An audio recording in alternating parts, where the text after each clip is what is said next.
want justice. We want justice. Governor इंतजामिया होश में आओ. होश में आओ. होश में आओ. Governor इंतजामिया होश में आओ. होश में आओ. होश में आओ. चीफ ऑफिस के मुलाजिमों और इंतजामिया होश में आओ. होश में आओ. होश में आओ. होश में आपको आना पड़ेगा. आना पड़ेगा. आना पड़ेगा.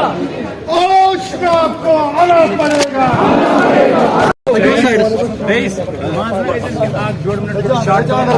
करो खाली पड़ी असामियों को पुर करो.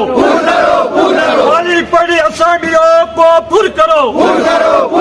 महकमा को सरकार के तहवील में रखा जाए. आवाज दो. बिजली एम्प्लॉइज यूनियन जिंदाबाद. बिजली एम्प्लॉइज यूनाइटेड फ्रंट जिंदाबाद. जी एडमिनिस्ट्रेशन होश में आओ. होश में आओ. होश में आओ. जी एडमिनिस्ट्रेशन होश में आओ. होश में आओ. होश में आओ. तानाशाही नहीं चलेगी. नहीं चलेगी. मेरा नाम मोहम्मद आरिफ भट्ट. आज हम जैन के power employees and workers United front के तले हम यहाँ जमा हो गए हैं. तो हमारा मकसद यहाँ होने का सिर्फ एक ही है कि जितने इन्होंने हमारे वादे किए हैं 2020 में, तो गवर्नमेंट फेल हो गई है वो फिलअप करने में. तो इसीलिए आज हम सड़क पे आ गए. उसमें कुछ निकात थे जो हमने उनको दिए थे, तो वहाँ के एडमिनिस्ट्रेशन ने उस समय एक्सेप्ट किया था.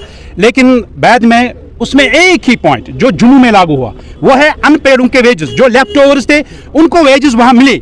जो एग्रीमेंट गवर्नमेंट और हमसे हुआ था, तो उसमें से एक ही पॉइंट उन्हें क्लियर कर दिया. कश्मीर में अभी तक जितने भी डेलीवेजरों में जो अनपेड है, लेफ्ट ओवर्स है, उनको ना उठाया गया, उनको तनख्वाही दे दी गई. अब तक वो बेचारे मर रहे हैं. और रहा रेगुलराइजेशन पीरियड का सवाल, वो भी नहीं हुआ. वो कागज के घोड़े दौड़ा रहे एक ऑफिस से दूसरे ऑफिस तक. लेकिन मेन मकसद था उनको रेगुलराइज वन टाइम, वो भी नहीं हो रहा है. हम ये आज जो प्रोटेस्ट आज कर रहे हैं, इसके साथ और भी बाकी जो हमारे मकसद है या हमारा जो मेन मुद्दा है वो जीपी फंड का भी मसला है, वो भी नहीं हुआ. परमानेंट मुलाजिम का भी उसमें जो तनख्वाही नहीं हुए टाइम पे, वो भी एक मसला है. तो प्रमोशन का मसला है, वो भी नहीं हुआ टाइम पे.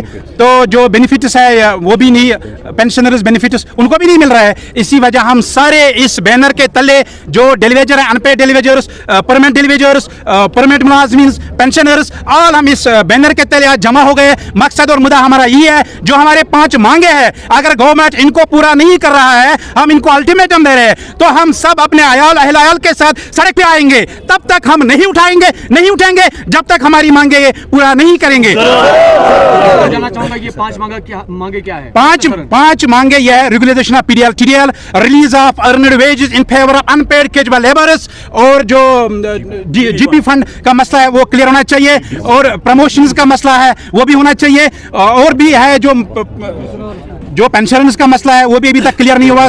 और महकमे सरकार के मुलाजिमीन हैं आप अभी इस वक्त इसमें मुतासिर? इसमें हम जो पर्टिकुलरली सबसे ज्यादा जो मुतासिर हुए हैं वो 850 है, जिनको तनख्वाही बिल्कुल नहीं मिलती है. कितने टाइम से? वो पिछले 10 साल से हम काम कर रहे हैं. सिर्फ हमारे कागज एक ऑफिस से दूसरे ऑफिस तक लेते हैं, लेकिन हमें रखा गया है. जैसे कि जम्मू में क्लियर हो गया, यहाँ पे हमें बोलता है duty of first funds, lake of funds, instead of funds, ये लिख कर देते हैं हम लोगों को. ये फाइलें चीफ इंजीनियर के ऑफिस में पड़ी है, धूल चढ़ती है पिछले 10 साल से, 5 साल से. अभी परसों उन्होंने एक मुहिम चलाई थी रेगुलेशन ऑफ TDL, इसमें उन्होंने हमारा डाटा भी ले लिया है. लेकिन चीफ इंजीनियर से आगे ये डाटा फॉरवर्ड हुआ ही नहीं है. जब हम प्रिंसिपल सेक्रेटरी के ऑफिस गए, वहां हमने कम्युनिकेशन डाली है, MD ऑफिस के गए, और भी बहुत सारे मीडियम के जरिए हम गए, लेकिन कुछ नहीं हुआ. ये सिर्फ हमें धोखे में रखते हैं. क्या चाहते हैं आप? हम चाहते हैं ये जो मांगे हमारी ये पूरा होना चाहिए विद इन स्टिपुलेटेड टाइम, क्योंकि इसमें हम नहीं चाहते कि और टाइम हमारा गवाए. या तो अपनी वाजिया क्लियर चाहते हैं, और ना हम कन्फ्रंटेशन चाहते हैं गवर्नमेंट के साथ. अगर जो वादा उन्हें दिया उनको क्लियर करना ही करना होगा. ये